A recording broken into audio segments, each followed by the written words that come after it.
G'day team, Coach Ray here. I'm a triathlon and cycling coach who specialises in coaching beginners and recreational athletes to achieve their sporting as well as their health and fitness goals.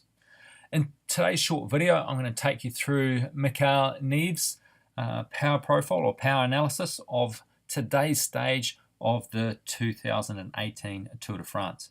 Now, stage 6 is 181 kilometres to Mur de Bretagne.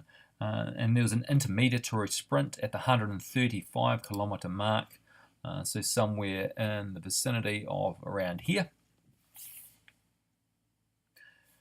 with a bonus sprint at the 168 kilometre mark. Further to these sprints, there were plenty of options for King of the Mountain points, starting with the Category 3 climb at the 44k mark, climbing up here, then a Category 4 climb at the 69 kilometre mark, coming in towards here, climbing up to the peak here, with two climbs up the Category 3 Mur de Bretagne, the first at the 165k mark, so climbing up here, and then again to finish at the 181 kilometre mark. Early on in the stage, a group of 5 riders got away, 4 Frenchmen and Kiwi Dion Smith, who was wanting to regain some King of the Mountain points in an attempt to regain the polka dot jersey. In the middle of the stage, quick-step flooring lifted the pace of the peloton, which with the winds that were occurring caused the peloton to splinter. Some of the GC favourites got caught out in echelons towards the back and had to work hard to get back on.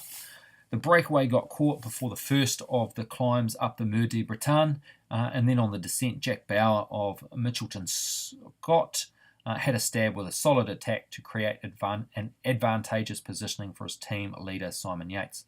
However, Dan Martin from UAE Team Emirates then launched a successful attack on the second ascent of the Mur de Bretagne to win the stage.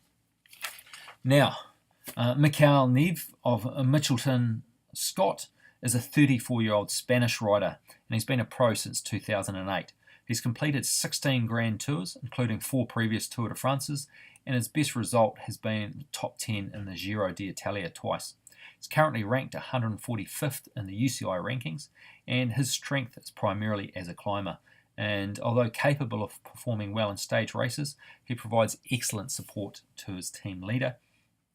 And in today's stage, Mikel finished a 44th, 45 seconds down on the stage winner.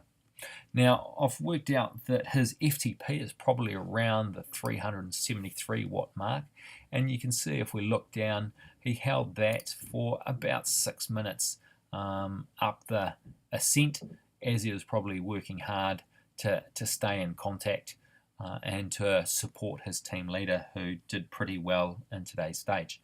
Overall, however, well, actually, if we look at that, you can see his variability index on that last, or within that 6 minutes on that last climb, was pretty high at 1.09, and his intensity factor was 1.10. For the entire stage, however, his variability index was 1.22, which is relatively low for a road stage, with an intensity factor of 0.71.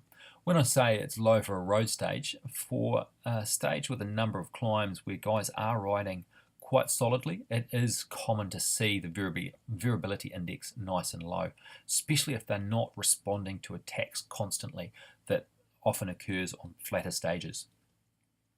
Overall, he had a normalised power of 265, which is well below the 373 watts that I sort of estimate for him. But of note is that his training stress score is only 211, which is relatively low to moderate, particularly for a stage of this nature. Anyway, if you enjoyed this quick analysis of Mikel's power, then click up in the top left to subscribe, down in the bottom right to get more power analysis videos of the pros, and in the other 2 corners, YouTube will present some videos for you that it believes you will find interesting based on what you've watched previously. Thanks for watching.